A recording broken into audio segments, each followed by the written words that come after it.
हिमाचल प्रदेश की active case finding अभियान की चर्चा देश में सब ओर हो रही है। जब शुरुआत में कोरोना महामारी की शुरुआत हुई थी तो भीलवाड़ा मॉडल की बात हुई थी कि किस तरह से भीलवाड़ा ने अपने यहाँ कोरोना के वायरस को फैलने से रोका। हम आज बात करेंगे ऊना मॉडल की, जो हिमाचल प्रदेश का ऊना ज़िला है। उसकी सीमाएं जो पंजाब और हरियाणा है उससे सटती सीमाएं हैं। और सबसे पहले जो 3 मामले आए थे हिमाचल प्रदेश में वो भी ऊना से आए थे। इन सारी बातों पर क्या है ऊना मॉडल, हमारे साथ मौजूद हैं ऊना के उपायुक्त संदीप कुमार जी। संदीप जी, आपका स्वागत है। क्या है ऊना मॉडल? मैं आपको बताना चाहूँगा कि ज़िला ऊना में हमारे सबसे ज़्यादा जो है वो पॉजिटिव मामले आए थे कोविड-19 के 16। तो जो ऊना में हमने किया वो ये किया है कि जो जैसे हमारे पास ये पॉजिटिव मामले फर्स्ट टाइम आए थे 2 अप्रैल को, हमने तुरंत वहाँ पर कंटेनमेंट एरिया को डिफ़ाइन किया। सभी तरह के जो रास्ते थे कंटेनमेंट एरिया के लिए उनको पूर्णतः सील किया गया। लोगों को वहाँ पर ही रखा गया। लोगों को घर तक राशन पहुँचाया गया, दवाइयाँ घर तक पहुँचाई गई। यहाँ तक कि क्योंकि ये एरियाज़ काफ़ी रूरल एरियाज़ थे, हमारे पास लोगों के पशु भी थे, तो जो पशुधन है उसका भी वहाँ पर विशेष ध्यान रखा गया। और सिस्टमेटिक वे में हमने जब पॉजिटिव मामले आए तो कॉन्टैक्ट ट्रेसिंग की। तकरीबन 300 साढ़े 300 जो प्राइमरी और सेकेंडरी कॉन्टैक्ट्स थे उनकी हमने एक्टिव सैम्पलिंग की। और जब तक वो सैंपल हमारे पास नेगेटिव नहीं आए, हमने पूरे एरिया के ऊपर जो है वो निगरानी रखी। जितने भी वहाँ पर लोग थे, फसल काटनी थी, फसल काटने का हमने एक SOP बनाया गया। और कोई भी ऐसा ग्रामीण नहीं होगा जिस तक हम नहीं पहुँचे और सभी को फैसिलिटेट किया। सिर्फ एक ही जो प्रतिबंध था कि लोग अपने घर से नहीं निकले, होम क्वारंटीन रहे। और जितने लोग प्राइमरी कांटेक्ट में आए थे उनको तुरंत हमने इंस्टीट्यूशनल क्वारंटीन भी किया।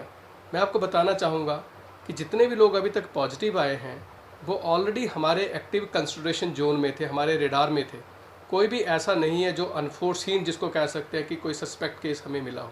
संदीप जी, ये भी जानना चाहूँगी क्योंकि आपने मुझे शुरू में बताया था कि 23 जगह से ऊना ज़िला जो है अलग अलग राज्यों से जुड़ता है। ऐसे में कितनी बड़ी चुनौती थी? और अगर हम भीलवाड़ा मॉडल से इस मॉडल को, ऊना मॉडल को कंपेयर करना चाहें तो क्या सिमिलैरिटीज़ थी और क्या अलग था? ज़रा थोड़ा भीलवाड़ा मॉडल को स्टडी करने का भी समय नहीं लगा क्योंकि काफ़ी चैलेंज थी ऊना ज़िला में। तो हमारे पास जो गवर्नमेंट ऑफ इंडिया की, हिमाचल प्रदेश सरकार की जो डायरेक्शंस आई थी और कुछ अपने लेवल पे थोड़ा सा हम इनोवेट करके जो अभी तक किया था, मैं उसी के ऊपर चर्चा कर रहा हूँ। हमारे पास जितने भी इंटर स्टेट बॉर्डर्स हैं उनको हमने पूर्णतः सील किया। जो भी व्यक्ति बाहर जाता था या अंदर आता है, अभी भी आ जा रहे हैं जैसे, तो कोई भी ऐसा नहीं था जिसको हमने मेडिकल स्क्रीनिंग के बिना जो है वो राज्यों में प्रवेश करने दिया।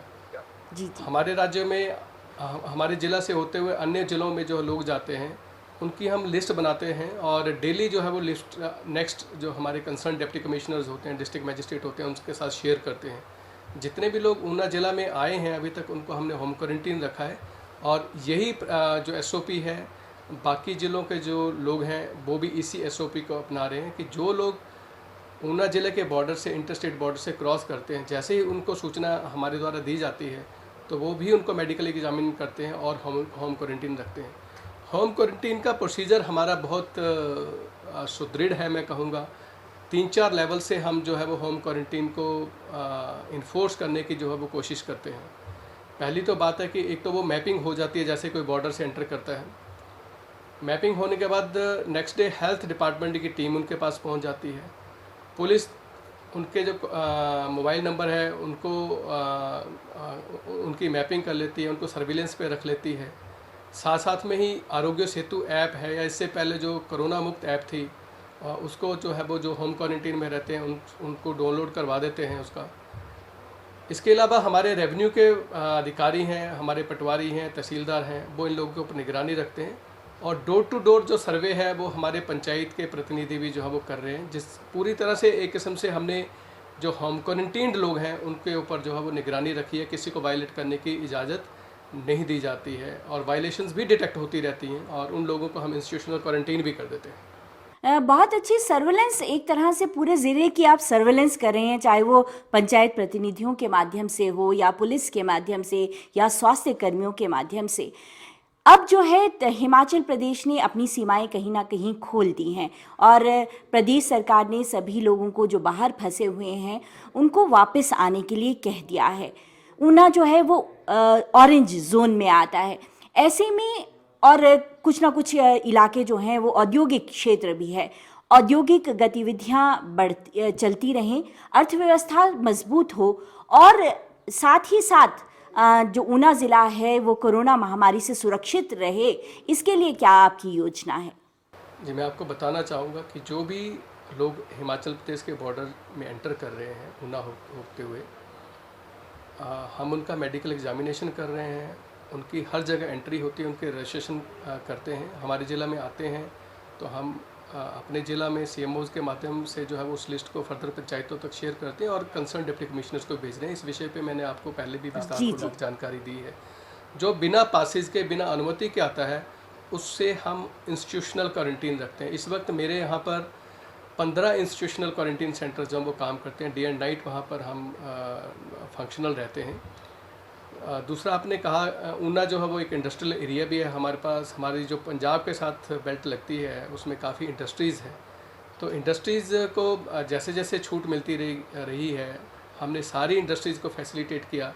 जितनी भी इंडस्ट्रियल एरियाज़ की हमारे पास एसोसिएशन है, उन लोगों को, उन एसोसिएशंस को बुला के, और जो गवर्नमेंट ऑफ इंडिया की SOPs आती हैं या हिमाचल प्रदेश सरकार के दिशा निर्देश आते हैं, उनको हमने उनसे जो है वो एक कटिबद्ध तरीके से एक कॉन्ट्रैक्ट के माध्यम से जो है वो उनसे हमने बातचीत करके उसको इन्फोर्स किया है।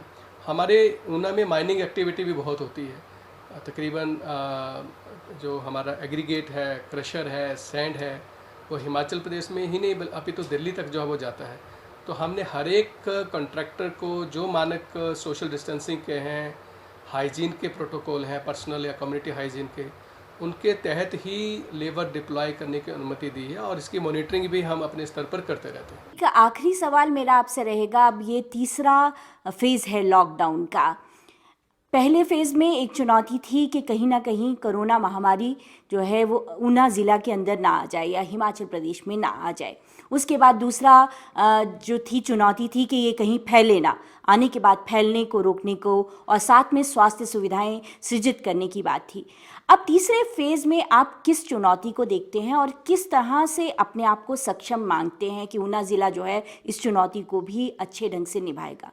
जो चैलेंज हमें फर्स्ट 2 फेजेज़ में थी, उसमें तो अभी तक हमें कामयाबी मिली है।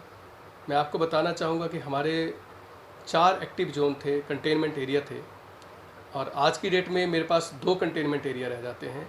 यानी कि 2 ही जो है रेड जोन है मेरे पास, जो कि थोड़े दिन पहले 4 होते थे, क्योंकि वहाँ पर हमने एक्टिव सर्विलेंस रखी, एक्टिव सैम्पलिंग की, और 28 डेज जैसे पूरे हो गए, उन एरियाज़ में कोई केस पॉजिटिव नहीं आया, तो उसके बाद हमने उनको डिनोटिफाई किया कंटेनमेंट जोन से।